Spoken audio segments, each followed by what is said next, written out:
The year is 1918. Woodrow Wilson introduced his famous 14 points, which was intended to establish peace and end World War I. The British Air Force was established. The Red Sox beat the Cubs in the World Series. And in Brookline, Massachusetts, Dr. Good was running late. 26-year-old Rose Kennedy was in labor with her third child, and he was supposed to be there to deliver the baby. The likely reason for why this guy would have been running late is that there was a recent uptick in the Spanish flu, which basically ravaged the country during that time period. It claimed 20 to 50 million lives. It was going after everyone, no matter how old or young they were. So this was very terrifying for people at the time. It was akin essentially to the COVID-19 pandemic during 2020. So basically think of it as like COVID take one. That's what they were dealing with. And that was why Dr. Good would have been running late for what were actually incredibly prominent customers. Now, he did send a nurse ahead, but she was explicitly told that no matter what, she could not deliver the baby. It wasn't, to be clear, that she wasn't capable of delivering this baby. This woman was top of the line. She was highly educated, and she was absolutely trained to deliver children. It was more like she was very strictly not allowed to deliver this child. And it wasn't, for once, misogyny that kept her from doing this. Isn't that fun? It was something even more heinous: capitalism. Basically, if the baby was born before Dr. Good got there, legally, he wasn't allowed to charge a rather hefty fee at the time of $125. Now, for context, with inflation, that would equal about $2,800 today. So almost $3,000 that he was going to be out, which honestly, he probably could have been fine with, but you know, it's his job and he wants to charge. So why not? We were headed toward a dystopia even then. So because capitalism does not in any way create a hellscape, that was the scenario, the nurse told Rose that she should not, under any circumstances, push. Now, I am a childless cat lady. I'm living that life. I'm an auntie. I am not somebody who has ever personally delivered children, but I obviously know many people who have delivered children. And I can tell you that not one of them enjoyed the following information. So trigger warning, bitches, because this sucks. This nurse told this 26-year-old young mother of two young boys already, so it's not like she's never done this before, to be clear, tells this poor girl to squeeze her legs together to prevent the child from coming. Squeezing her legs together, counterintuitive to anything nature would have you do, certainly against what most people would recommend. She squeezes her legs together because that's what she's told. Eventually, because it's childbirth, Rose can no longer do that. And so this nurse, who again can deliver babies, absolutely knows how and knows better than this, pushed the baby's head back into the birth canal. And this push and pull fucking fight goes on for 2 hours while they wait for Dr. Good to show up. And that what happens during that crucial period of time is the baby is denied oxygen. Eventually, Good shows up and he does deliver the baby. He collects his fee, tells them that she's absolutely healthy and she's a bubbling little baby, and congratulations, and he went along his merry way. For quite a bit of time, Rose and her husband, Joe Kennedy, do believe him because, you know, they paid him $3,000, so you better know what he's talking about. And they do know some differences between her and her brothers, but they kind of, because of baked-in misogyny, assumed it might be because she was a girl. But then once her sisters were born, the differences start becoming a little bit more evident because they weren't consistent with the other two. This little girl, who they did name Rosie, was a bit slower. She was slower to crawl, she was slower to walk, slower to speak than her other siblings were, and eventually the family realized that there was something a little off about little Rosemary, or as they later called her, Rosemary Kennedy. And so starts another episode of Crown, Gilded, and Screwed. I am your host, Cara Mae Adamo. If you haven't been here, welcome aboard. Thank you for joining. The format of our show is actually pretty simple. We take a look at a royal person, or that someone that's kind of royal adjacent or royal-ish, if you will. Anybody who was, by all accounts, born with a silver spoon in their mouth or at least they acquired that spoon early on. And from the outside, their life looks great, but maybe the reality is a little bit different. And they're either unlucky or they're screwed over or some combination of the two. Either way, shit happens to them and we talk about it. Normally, we're pretty irreverent on the show, and we're probably going to be anyway, because that's just who I am as a person. But I will say that today's episode is a little bit different because in most of our episodes, our subjects have some sort of agency. While a lot of the things that happen to them may or may not be their fault, quote unquote, most of the time they're at least adults with most, if not all, of their faculties, so to speak. Unfortunately, in Rosemary's case, she was at the complete mercy of the times. So her own mental and physical limitations were a factor. And she also was at the whims of a father whose motivations and decisions, frankly, have been called into question for nearly 100 years now. So just keep that in mind. Grab a glass and join me, please, as we discuss Rosemary Kennedy, JFK's hidden sister.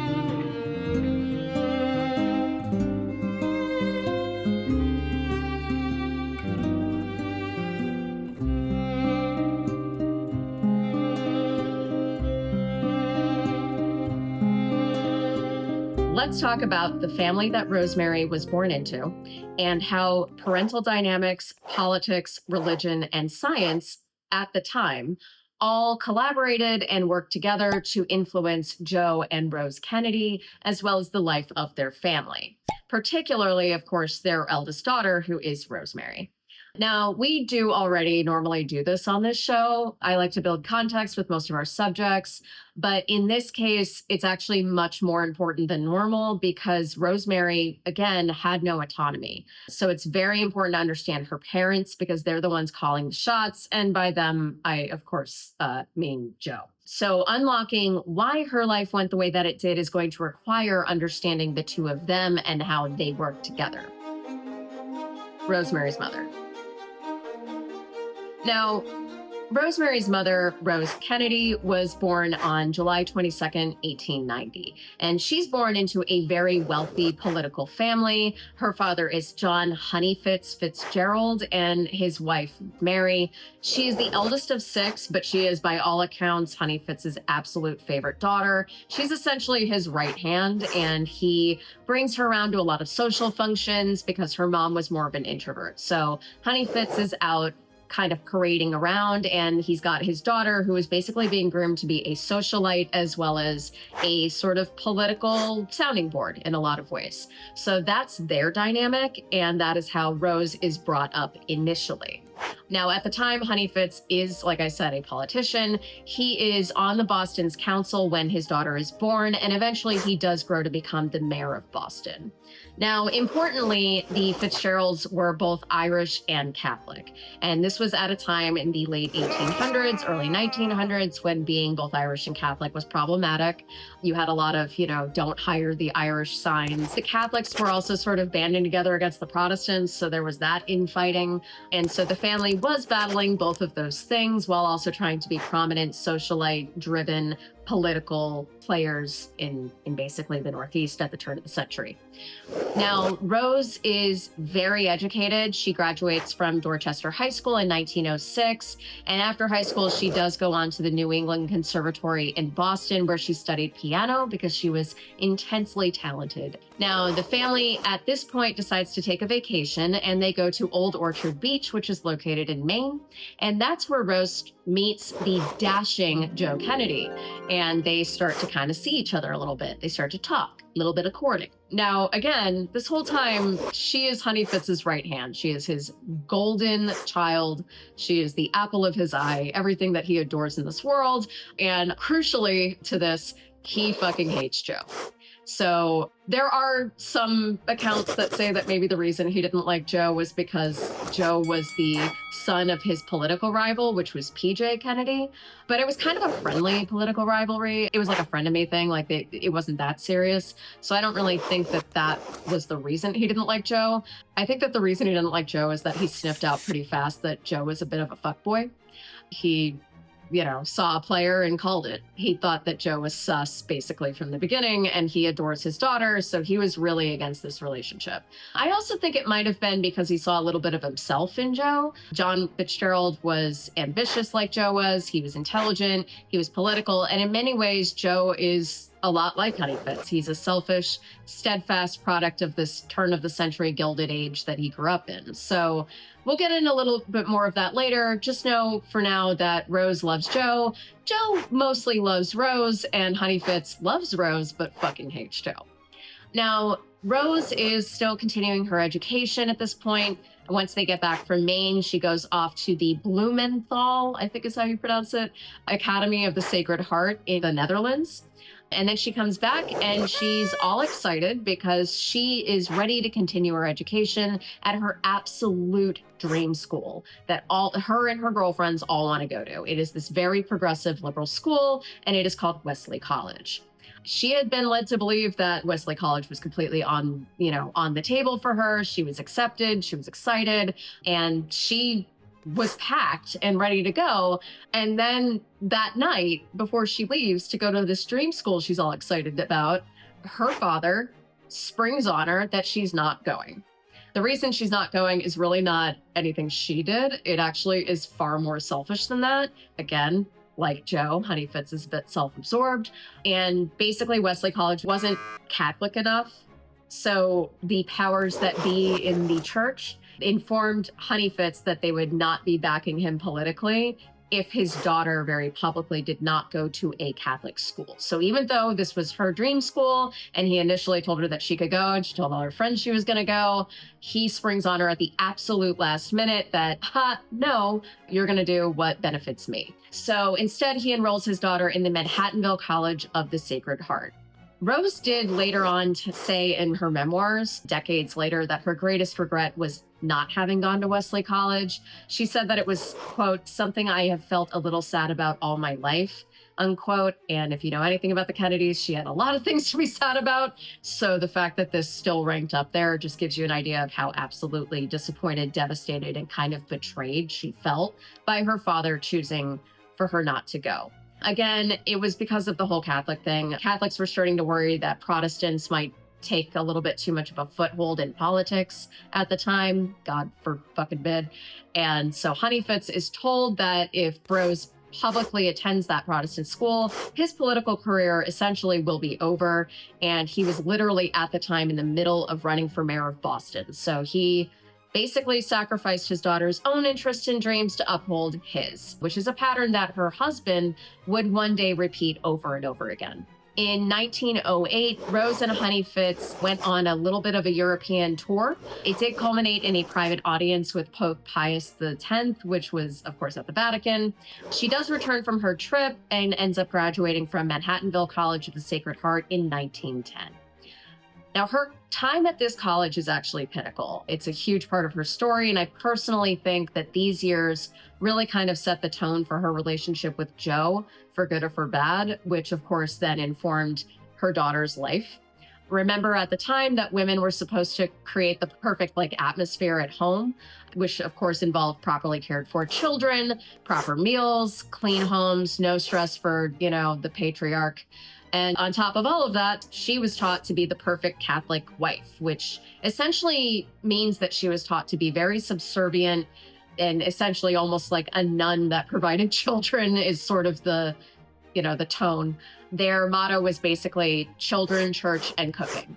Those were the three pillars that they would focus on. Rose was taught to focus on them in lieu of college. It also involved fasting and silence and meditation, which just sounds like such a better fucking environment for a young woman at the turn of the century who's smart and used to having agency and really wanted to go to Wesley College and, better herself. Fasting, silence, and meditation was her consolation prize. But the thing about Rose was that she was very ambitious. It's one of the things that she got from her dad. It's one of the reasons she was compatible with Joe. So there was this thing at that school called the Child of Mary. Now, the Child of Mary is sort of like this idealized feminine being, essentially. And the idea is that she's a constant imitation of Mary's virtues, which they believed to be purity, humility, obedience, and charity. And so if a girl basically practiced all of those things repeatedly and did a really good job and was essentially on the honor roll for being repressed, she could be considered a child of Mary. It was kind of like a giant ass gold star, similar to like being the valedictorian, essentially, but like ethically speaking. Rose sees that and she's like, well, if I have to do this stuff, then I'm going to do that. I'm going to become a child of Mary. I'm going to accomplish all of that. And I'm going to take all of this stuff to heart. Despite her desire to go to a different school, she is a very devout Catholic. So she's not like against the teachings necessarily. It's just, it wasn't what her plan was for her life. I'm going to give a quote here just to give an idea of where she was at with it. Quote, "It came to me that I must try harder to dedicate myself to the standards of the convent life, and that I must take more seriously my commitment to becoming a child of Mary." She was supposed to be essentially a model of perfection. There was a Child of Mary medal. There were only basically 3 that were issued the spring that she went for it. And among 150 women, she did get one of those 3 medals. So it shows remarkable self-discipline, and also that she really absorbed and embraced the tenets of those teaching models. So she is subservient. She is learning to be very like self-sacrificing and, dedicated to being a mother, and basically leaving the rest of things to her husband. Like that, she took in that value system and came out of it with glowing remarks, basically. Eventually, Honeyfitz does give in to her desire to marry Joe during all of this. And on October 7th of 1914, as a child of Mary, she was prepared to dedicate herself to a life of a subservient and dutiful wife. So that's Rose. Now, let's look at her husband. Rosemary's dad. Now, we're not going to go quite into as much backstory about Joe right now. That's partly because I want to discuss Rosemary's actual life, and also partly because he does take a little bit more of an active role in what happens to her later on. So we'll be talking more about his psychology then.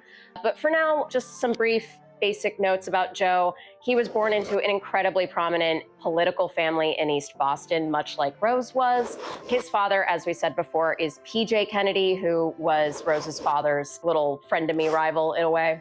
P.J. Kennedy was a politician as well, and he was also a businessman. He was specifically involved in the whiskey importation business. This actually led to speculation that Joe in the 20s might have been involved in bootlegging during Prohibition.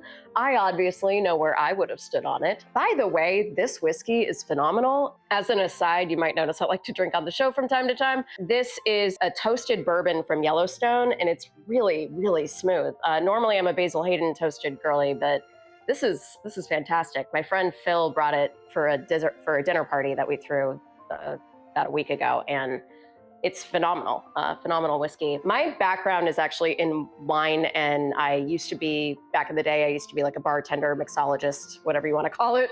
I used to write articles on wine. So I'm very into whiskeys and bourbons and wine and gins and everything and cocktails. So if you guys are all interested, I could do companion episodes giving you some history about some cocktails, tell you how to make them, kind of pair them with the show. I think it'd be fun. I don't know. But yeah, so really good whiskey. So obviously I probably would have bought whiskey from bootleggers during Prohibition, so I'm not really going to judge it, but there is always the rumor that that's what happened. I could honestly, I could see him getting into it, but there wasn't like enough proof really. So scholars, like I said, kind of disagree with that for whatever reason. I'm going to let you debate it among yourselves, but yeah, so always possible that was part of what Joe's shtick was. I will say he did make a liquid goddamn fortune in stocks, particularly in insider trading, which I will say was legal at the time prior to the 1934 SEC ruling. They were actually allowed to do it. So that's when he officially participated, although I will, of course, like to point out that almost all of our politicians do it anyway. So what's the difference unless you're Martha Stewart? None of it matters. You can get away with it. At one point in his young career, Kennedy was listed as basically one of the richest men in the world.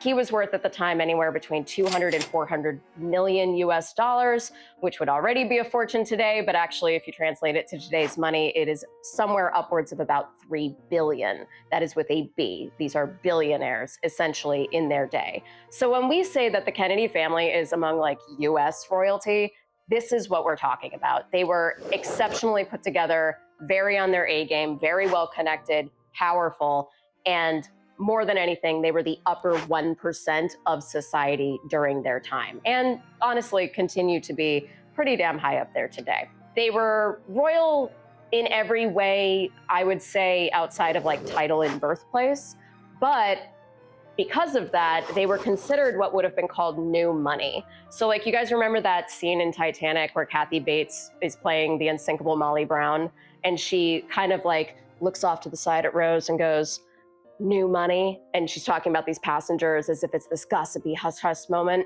That was very much an actual thing, and it was definitely used among America's like quote unquote royalty, and it was also in comparison to royalty all over the world, especially in Europe. So when we consider positions like the families like the Kennedys or the Vanderbilts or the Astors or the Carnegies, etc., we have to remember that they are kind of royal, but they're also kind of not.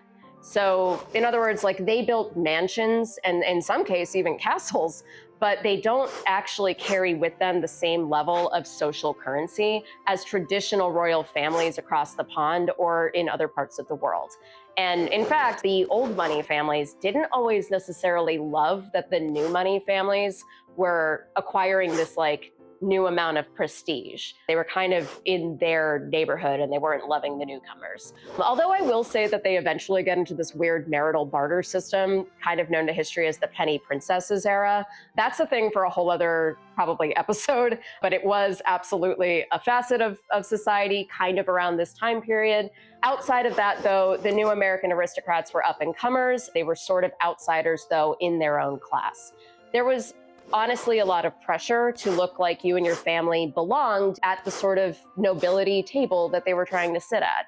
And that meant that for American royals like Joe and Rose Kennedy, it wasn't just about acquiring money and property. It was also about like constantly living on edge, making sure you're standing on the edge of innovation and progress, investing early, striking the next bargain, the next big deal, and proving time and time again that you belong at this table. Basically, everything had to look refined, it had to look controlled, it had to look perfect. And now consider what might happen in such a family if one of the children is born different. Especially at a time when, don't forget, eugenics was a popular discussion among many in the aristocracy. This is an important distinction here, and I need to preface this by saying, in case everything about me didn't make it clear, I am not a Hitler apologist. I am not on his team. It's weird that in 2025 we even have to say that, but no, anti-Hitler, fuck that guy. It is important to establish here that Hitler did not suddenly invent the idea of eugenics. He didn't pull it out of his ass, show it to the world and go, this, and then they were like, yeah. For a variety of reasons, unfortunately, that was being debated and discussed in grand houses all over the world already. So before Hitler even came onto the scene, they were discussing it. And you have to remember that back in the day, and sometimes even now because humans are fucking ridiculous, mental handicaps were not separated all that much from criminality or from mental illness. They all were kind of considered to be under like one basic umbrella of what would have been probably considered deficiency at the time. And again, would have been considered not something I would say on a personal level. Just want to put that out there. Also consider that this was a time when a young girl like Rose could watch her collegiate dreams just be totally thwarted because certain religious higher-ups said so. And that those deficiencies we were talking about would sometimes be blamed on demonic possession. So this all factors in, and people who were living with any sort of known disability couldn't receive a sacrament. Not only would having somebody in that family with any sort of what would be perceived at the time as deficiency, not only does that look bad on the family and their social currency from a social perspective, it also means that this family's child, who they do love and worry over, will be cut off from salvation and hindered spiritually. So it is a lot deeper than just what everyone thinks. And that creates this very layered, complicated fear for parents. And it's an aspect of the story that I don't think it's enough, probably, attention. To understand what really happened to Rosemary, you do have to understand her parents and their individual perspectives and fears. And this may not make excuses. In fact, it does not make excuses resolutely about what is about to happen to their child, but it is a part of her story, and it does make you at least feel for their situation a little bit more.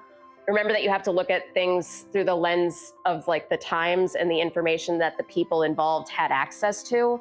And more importantly than that, what the sources of that information, like perhaps the church, would like what those sources are and how much sway those sources would have had over them for a number of reasons. And for a family like the Kennedys, information from social circles, from scientists that they personally rubbed shoulders with, from directives from the Catholic Church, all of these things are going to be working together to influence their approach with their daughter. And that's honestly for good and for bad, growing up as a Kennedy. Now, at first, they didn't think much was wrong with Rosemary. Again, there were differences between her and her older brothers, but nothing that was like jumping out as super crazy early on. You have to keep in mind, of course, that all children do advance at different paces, and that at this point, they're all quite young. Joe Jr. would have been about 3 years old, which makes Jack, who is later on JFK, Jack would have been about 16 months old when Rosemary's born. So they're comparing her to toddlers. And so it's not going to be that drastic of a difference for like a hot minute. They don't have enough insight into what the discrepancies are. But again, once Kick is born, and then after her Eunice entered the scene, Rosemary would have been expected to be a bit further along, and she simply wasn't. She struggled to learn to walk. She struggled to learn to talk. It took her a really long time to learn to hold a fork and feed herself. It's important to note, though, that just because she wasn't developing at the same speed as her other siblings, it doesn't mean she wasn't making any progress. Because of that incremental progress, coupled with, of course, the fear of the church not offering fair treatment to her if they suspected something was off, Rose and Joe began hiding that anything was different with their oldest daughter as far as the public was concerned. It's hard to say whether or not some of that was wishful thinking or denial, versus maybe if they were keeping it to themselves for any of the reasons that I just discussed, more societal pressure-wise. But honestly, it might have been a little of column B, a little of column A. Either way, most people had absolutely no clue outside of direct family and maybe like a friend or two that anything was different. And that ignorance, honestly, even went so far as Rosemary's siblings themselves. The kids all kind of knew, but like only up to a point. Jack and Joe were notoriously little pranksters as kids, but they didn't prank her the way that they would perhaps prank the other siblings, although I will say their fun was not dampered too badly because they had plenty of victims to choose from. Fertile Myrtle over there had 9 fucking kids, and they went as follows. Joe, John/Jack/JFK, Rosemary, Kathleen, who they later called Kick, Eunice, Bobby, Patricia, Jean, and Edward, who actually went by Ted. So it was a big-ass giant family with a lot going on, and the dynamics were just, let's say, intense. Joe was a workaholic. He actually developed an ulcer while Rosemary was just a baby. And Rose was also super stressed because suddenly, instead of being Joe's beautiful fiance or her dad's favorite confidant and kind of social +1, she was now a perpetually pregnant stay-at-home mom. So she had this really, really hard time after Rosemary was born, and on to even when she became pregnant with Kick. You could say there's a pretty good chance that there might have been some postpartum as well, but I don't want to blame it entirely on that. It sounds like she was just in a really bad place, generally speaking, with the way that her life was going at the time. This isolation affected her sense of self, her need for independence, and her attention was kind of being ignored. But as a child of Mary, she had also been taught to view Joe as her superior. So while, to be honest, his dreams were already playing out in ways that she likely didn't see coming, he was calling the shots. Rose looked back on that time in her life and expressed that in those earlier years, she felt she was being tested. Women's suffrage was at a fever pitch, and she was starting to feel a certain jealousy over that. women were experiencing less restrictions and they were enjoying that newfound freedom and autonomy exactly when she was losing hers. And as far as that suffragist movement is concerned, she was publicly apolitical about it, and her father ridiculed them, and the Catholic Church just abhorred the entire movement. But her mother-in-law was a suffragist, so she did feel torn. Eventually, some shit goes down. We're not necessarily clear on what happened per se. It seems likely that this was instigated by some sort of specific event. My guess is she probably knew, since he worked late and traveled often, that Joe may have been enjoying his time with other, we'll call them liberated women. Exactly like I said, at a moment when Rose herself really couldn't be liberated on any level. Whatever it was, Rose Kennedy, beach ball belly pregnant with her fourth child, moved out. Like, she left Joe's ass. She announced that she was no longer, and I'm going to quote, able to bear the life that was flowing past her, packed her shit, and moved home. She left her 3 children with Joe's ulcer-having workaholic, already cheating ass, and she moved back in with honey fits and her mom. If others outside of the family had guessed that her motives were anything beyond wanting to be closer to her mommy during pregnancy, it would have been an absolute social catastrophe. That was definitely an alarm bell for a lot of them, in addition to wondering what was wrong with her. And she wasn't really being a lot of help to begin with. As far as her explanation, Rose never really spoke about what was going on. She just kind of wordlessly moved back in. Her family did guess that it was Joe's fault, and I'd be shocked if Honey Fitz didn't slap her with the biggest "I told you so" on the planet. But in the end, their Catholic upbringing required her to still stay with Joe. And the reasons for that were he was still a good provider, he was not physically abusive, cheating's abuse. And so despite everything, Honey Fitz pushed her back to go back to her husband and her children, who, let's face it, honestly did need their mom, because I'm sure Joe did not have his shit together. Rose eventually does finally calm down a little bit. She agrees to leave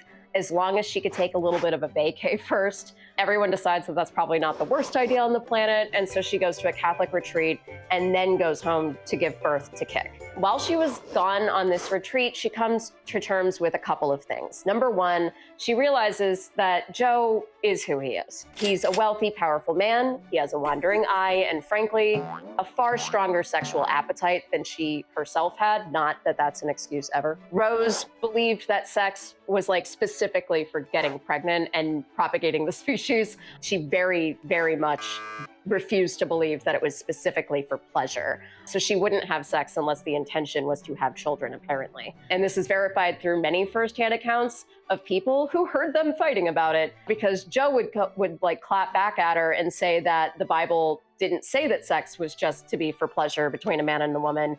And he specifically said, we didn't say that at the altar. That wasn't part of the vows. No, dude, I want to fuck. And I get it on his perspective. This is why I am all for premarital sex. You have to know if you're sexually compatible. You test drive a car before you buy it anyway. We don't even know if they waited. Honestly, with Joe, I'd be shocked. But she was really Catholic. They probably did wait. Still, it means that you don't know where you're at with this stuff. They got married the quote unquote right way, the good old days. And so here they are. He wants to have sex more often. She doesn't want to have sex for pleasure. She only wants to have sex in order to have a child. Yeah, they're constantly keeping her pregnant, but Joe's horny. He wants to have sex. And also, honestly, I'm not going to throw this on her, because a guy like Joe was going to cheat no matter what she did. She could have been fucking him every single day and 3 times on Tuesday, and that asshole still would have cheated, because a cheater's going to cheat. It's about the chase in that case. So no, we're not going to victim blame her. It's Joe's fault. Anyway, she also saw that the only access that she had to the public sphere at this point was as Joe's wife.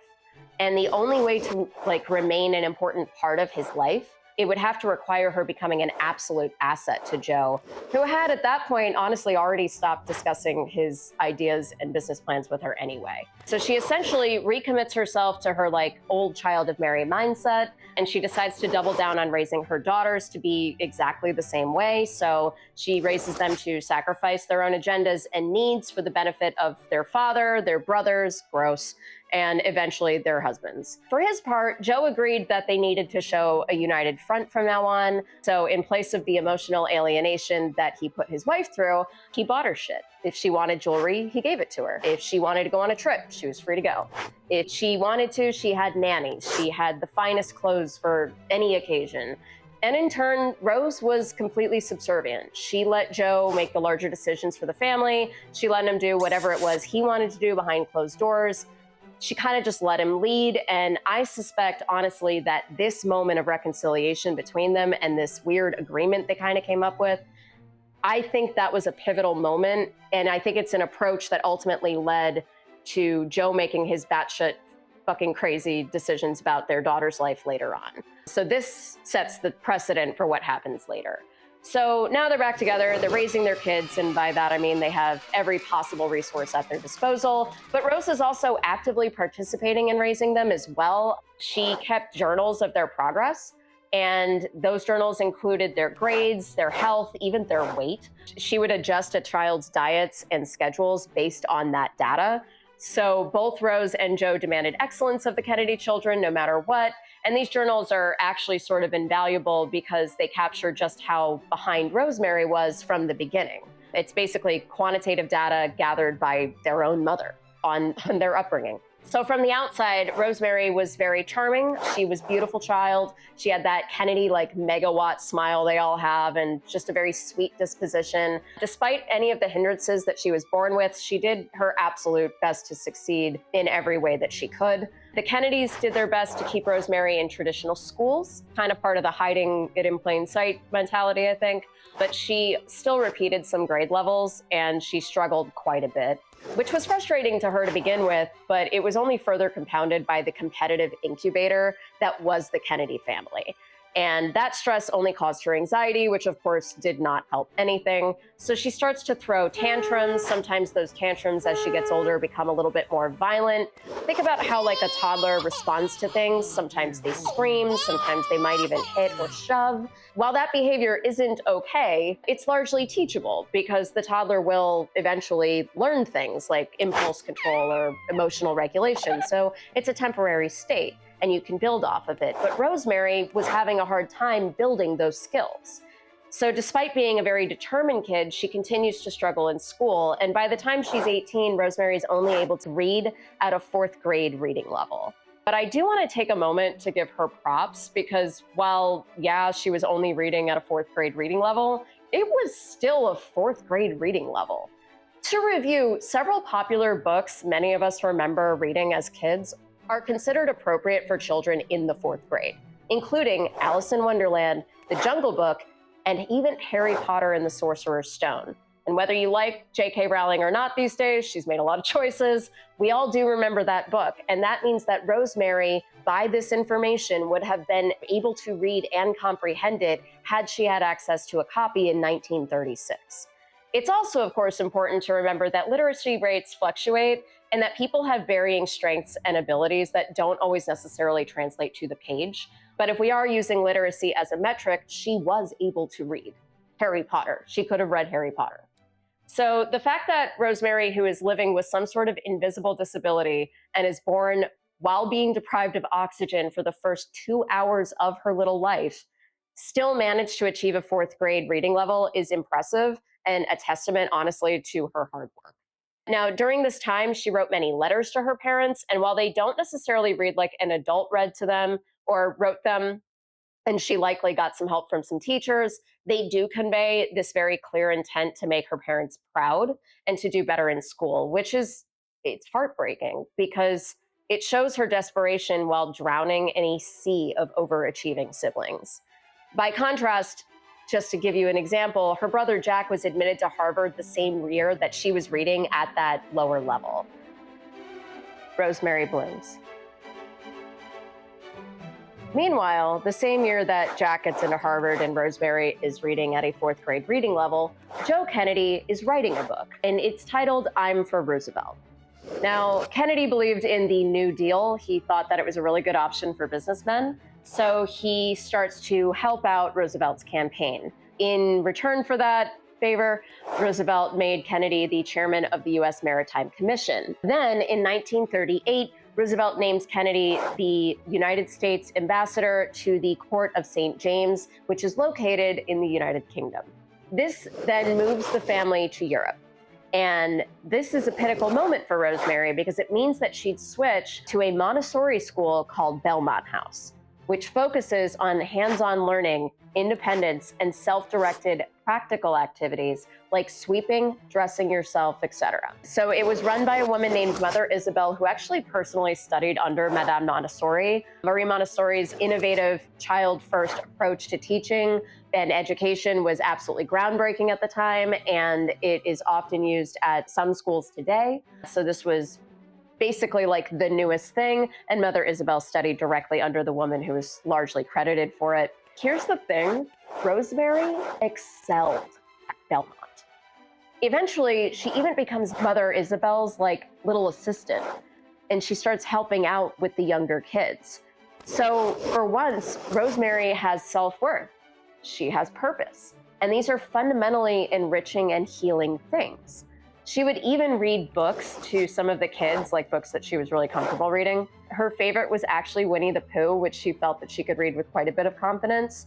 And she's finally making progress. So she finally begins to trust herself, and she's applying what she's learning in school. She's able to connect those dots that were so frustrating and difficult for her to connect when she was in the United States.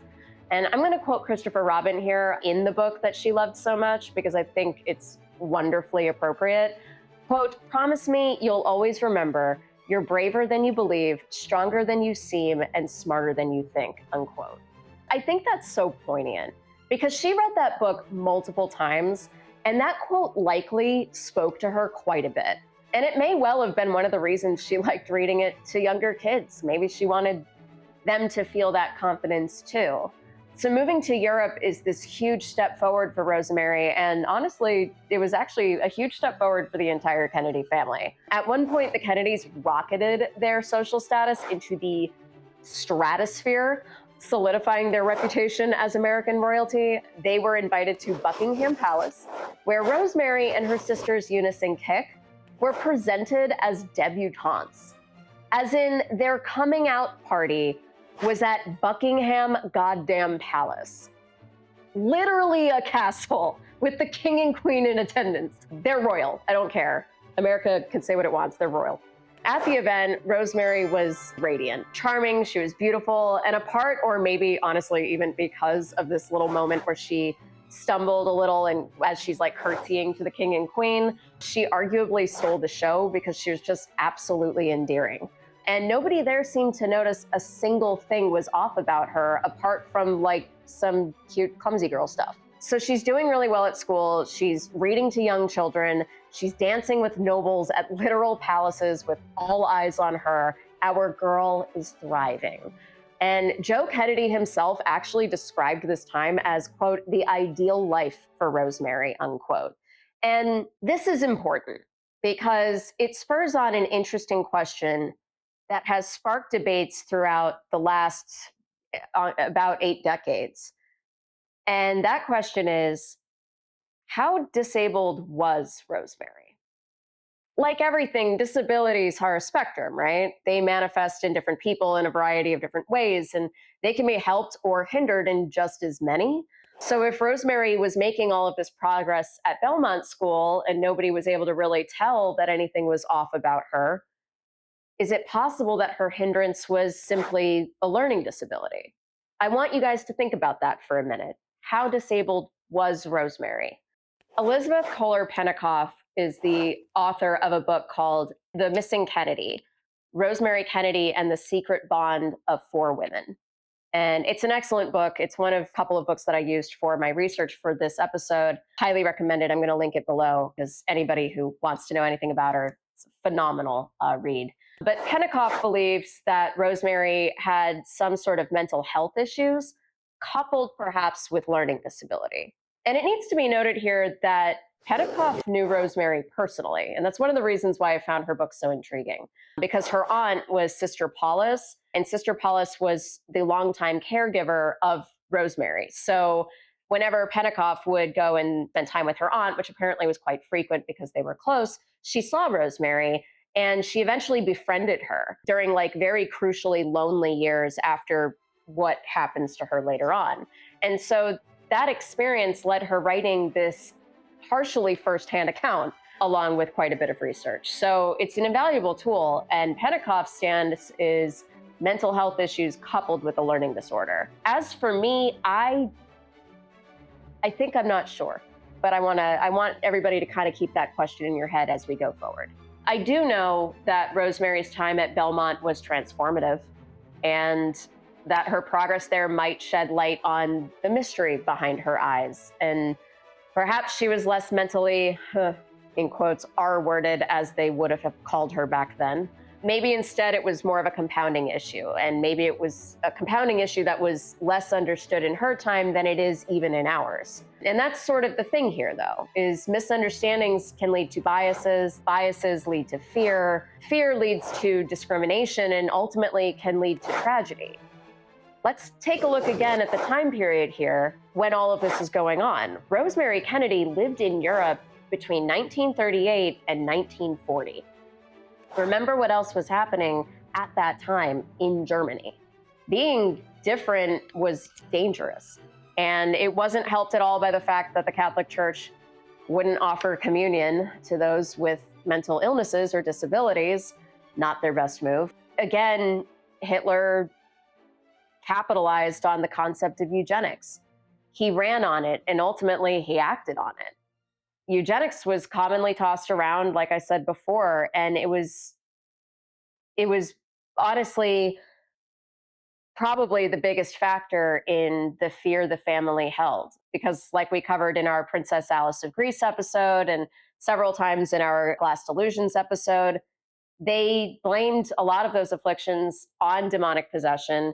And why the hell wouldn't they? You know, they were basically just shooting guesses. And that was often the blame for a lot of things they couldn't quite understand or explain, or things that weren't controllable. Then here is where Rosemary's story becomes so fucking important right now, because what happens to her over the next couple of years is infuriating. And frankly, her great nephew, RFK Jr., has his way. We might see history repeat itself in very, very terrible ways very, very soon. Returning to America. Hitler came into the power the second year the Kennedy family lived in Europe. For safety reasons, everyone moved back to the US as a result of this, with the exception of Joe, because he was fulfilling his duties as ambassador, and Rosemary, because the Kennedy family decided that she was doing so well at the Montessori school that they didn't want to jeopardize any of her progress. She was really liking it there. There are many criticisms of the Kennedy clan, and I have to say that many of them can be attributed to Joe and how he handled, let's call it, this time in period in history. First off, Joe was very vocal about whether he thought the Allied powers could win against Hitler. For the record, he didn't think they stood much of a chance. This sours his relationship eventually with Roosevelt, who had given Joe, remember, the appointment as sort of a favor in return for campaign support. So now their relationship is starting to tense up. And Joe's appointment is in jeopardy over comments that he had made regarding the war. And eventually Roosevelt actually ends up pulling that appointment. And that means that Joe has to go home. So does Rosemary.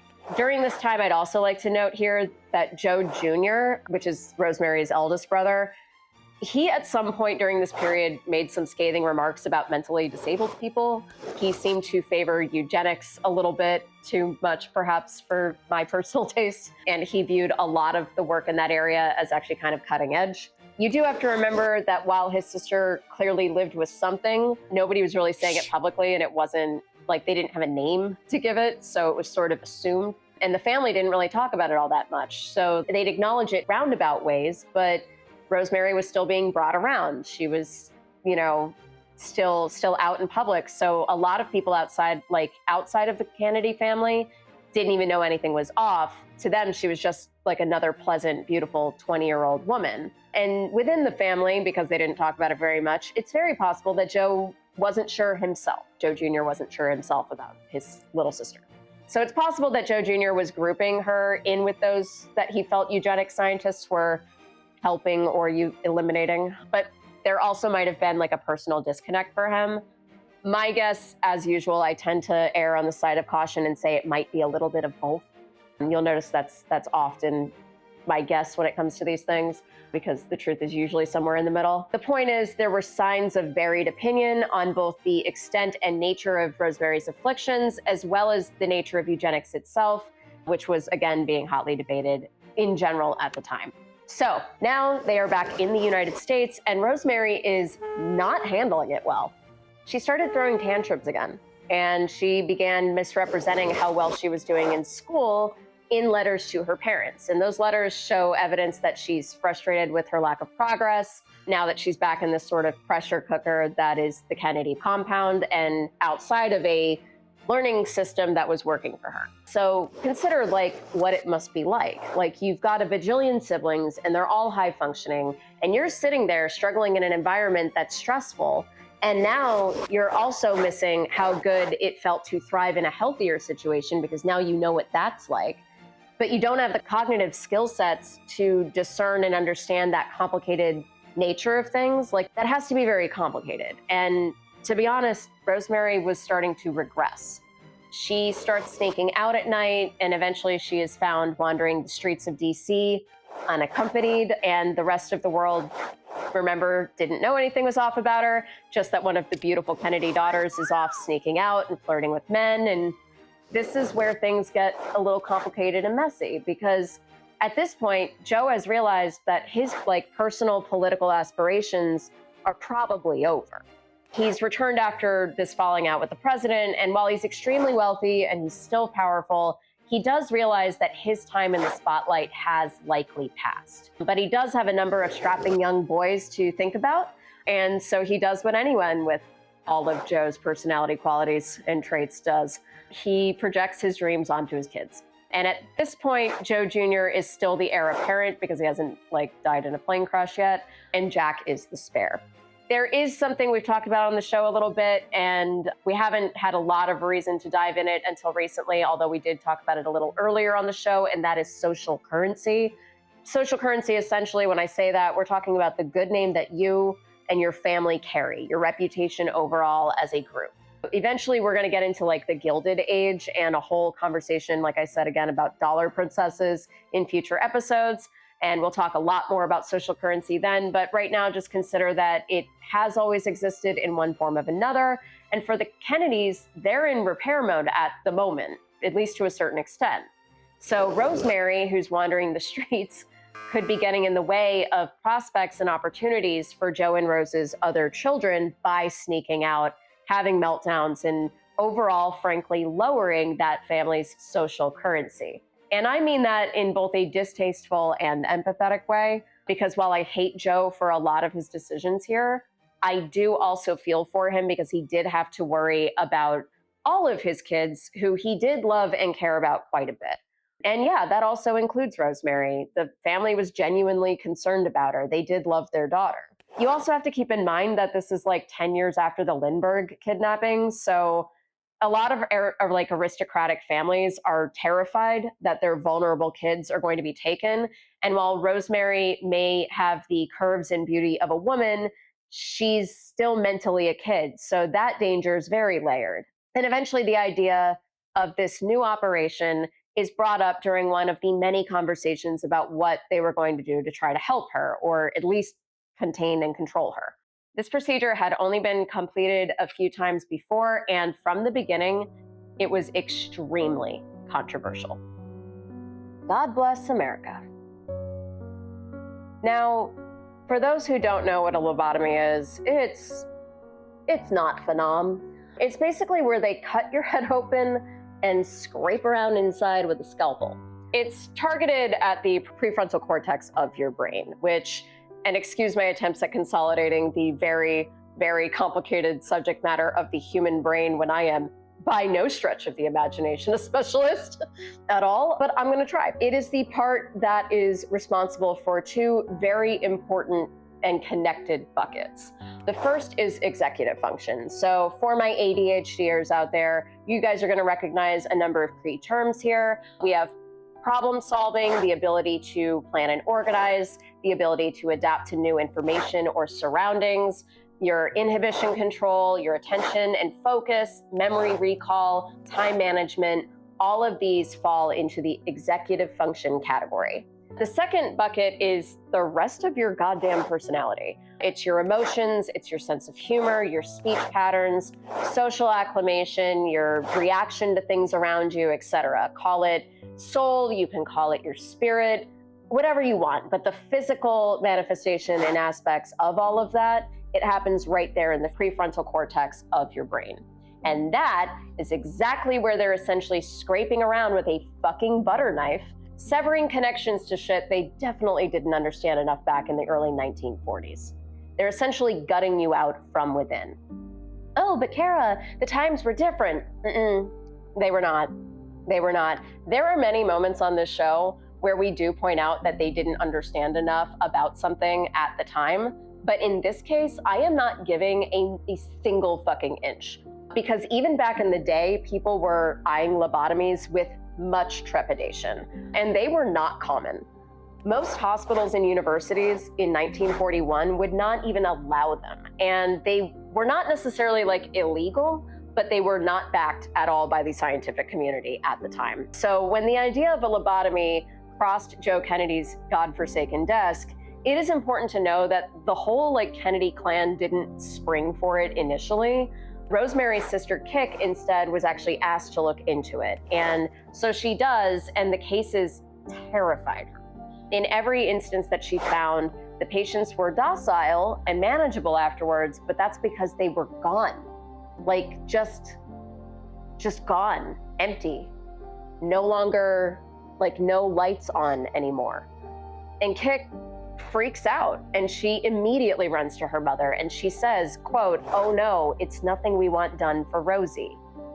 Rose is horrified as well, so she agrees with Kick, and she goes and she tells Joe that it is out of the question, and this is important, Joe agreed.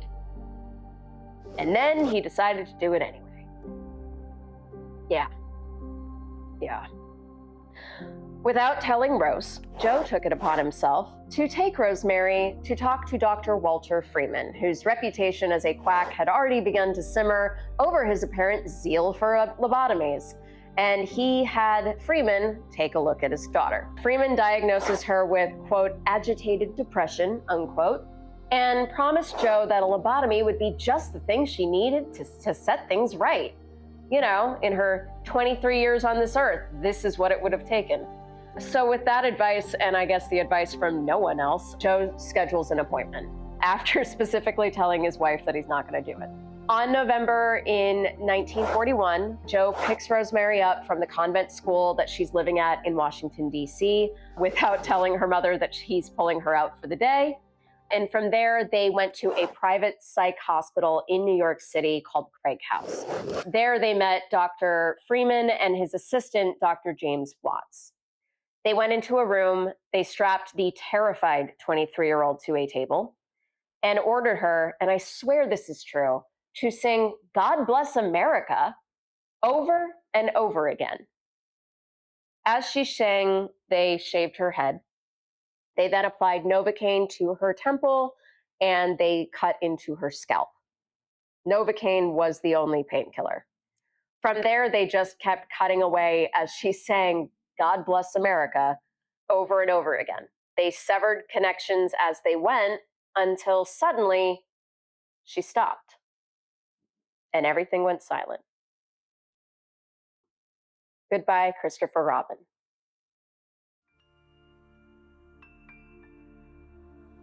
It was immediately apparent to Joe and the doctors that they'd all fucked up. No longer able to walk or talk, Rosemary was helped to a psychiatric hospital, different one. From there, she was secretly moved to a convent in upstate New York, and she stayed there for quite a while. Because Rosemary had already lived in a convent to begin with, it was easy for Joe to just tell the family that she'd been moved to another spot outside of DC for safety reasons. Because remember, pre-lobotomy, she'd been sneaking out at night and kind of wandering the streets. So this was an easy sell. And at the time, they bought it. In a moment after fucking up, and stealing his daughter's life from her. Joe had the opportunity to come clean to his wife, and he didn't do it. He didn't tell anybody. He literally figured out pretty quick that it would be an easy sell to give them a story and to always find ways to brush things off. And remember, from the early days in their marriage, there is a precedent that is already set that Joe kind of gets away with shit. And he also is the patriarch to the point where whatever he says goes and no one questions him. That was set early on when Rose was pregnant with Kick, when Rosemary was a baby. And really, to be honest with you, that precedent was set in Rose's life before that, when Honey Fitz pulled her collegiate desires from her to better himself in his political career. All of those stones paved the way to this ridiculous situation where Joe straight up just fucking lies through omission, and sometimes outright, whenever he's asked. You also have to remember that America was in the throes of World War II at the time, so things were very busy in general. 3 years after the operation, Joe Jr. was flying a plane during a combat mission when it exploded. It killed him instantly, and he was only 29 years old.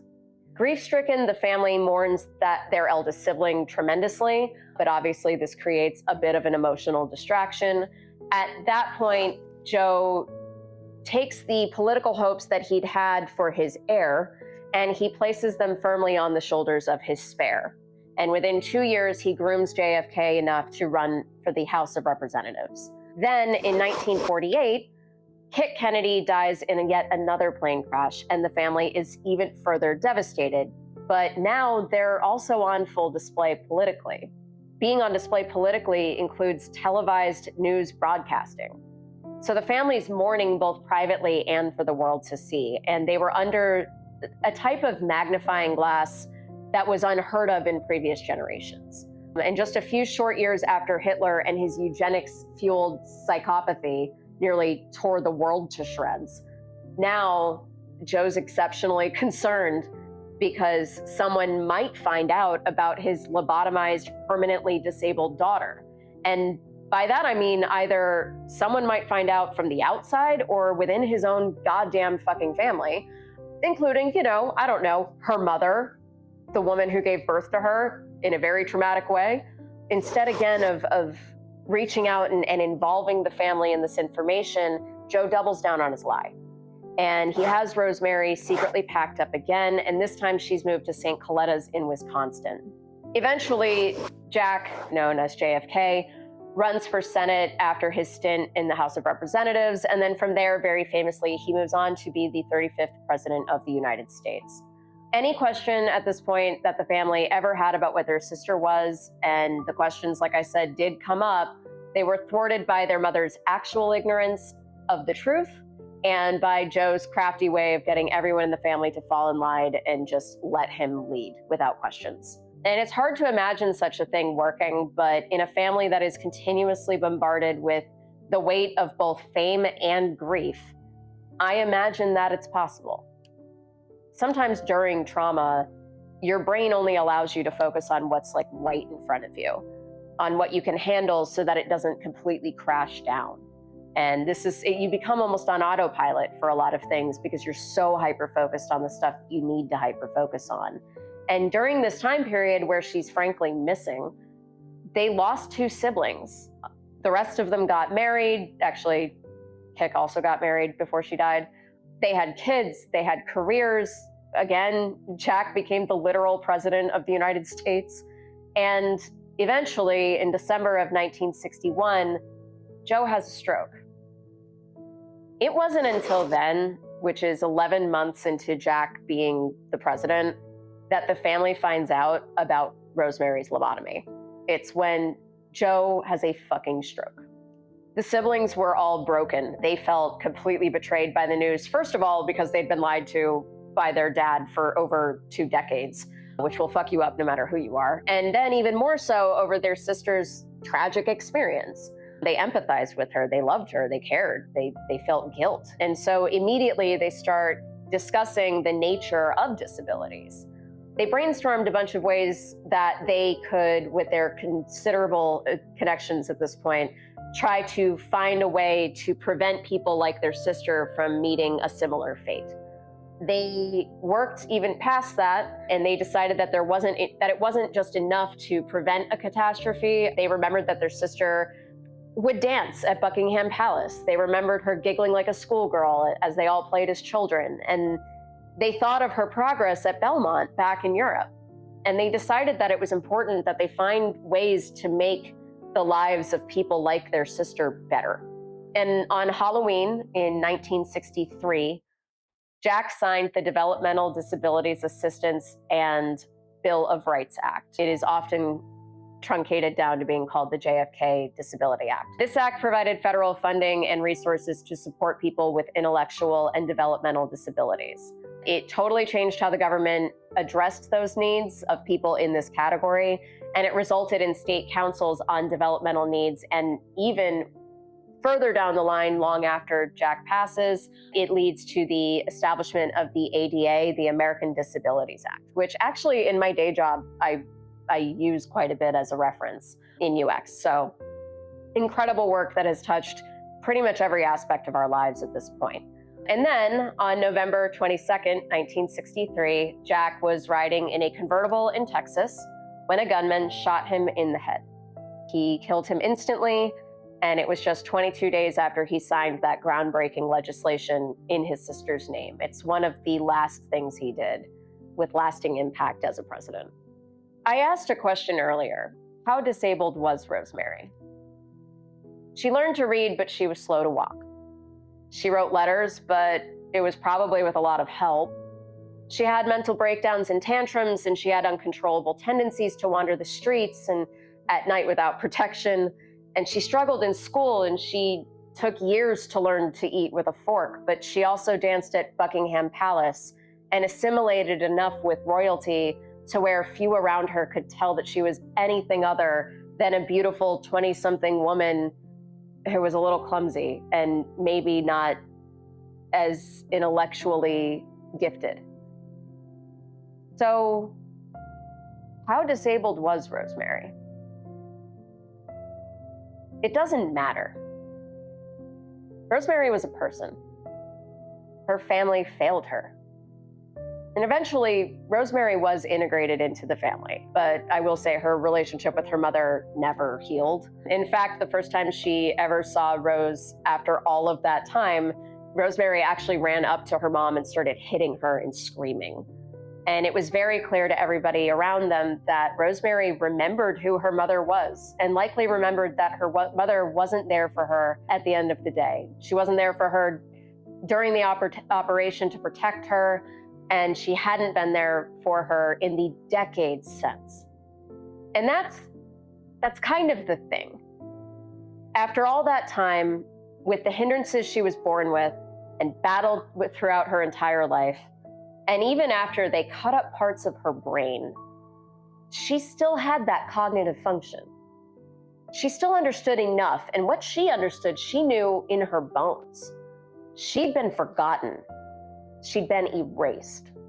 And no matter what was happening in the family throughout those nearly 30 years, nothing would ever be able to justify it. Her face was a mirror reflecting Rose's shame back to her, and she deserved it. Eunice, on the other hand, who at this point now was the eldest sibling apart from Rosemary, actually grew particularly attached to her once they were reunited after Joe died in 1969. By the way, Joe never saw Rosemary again, just to be clear. As soon as she was sent away, he never saw her again. Never had to look her in the eye, ever. No justice for Joe. With Eunice, on the other hand, Rosemary was often invited over to her house. And while she was never able to speak again, ever able to speak again, she had gained some small physical coordination back. And again, that's just another testament to the determination this person had. She was particularly fond, actually, of spending time with the kids in Eunice's pool. And Eunice, sees this. And she sees how her sister's eyes are lighting up around all the kids and how much fun she seems to be having playing with them And it inspires Eunice to try something completely innovative. If Rosemary could play with these kids and make memories and bond with them, and if she'd had the kind of progress that Eunice remembered her having back in Europe at the Montessori school, then Eunice figured perhaps more children with intellectual, physical, or developmental disabilities might benefit from that same kind of thing.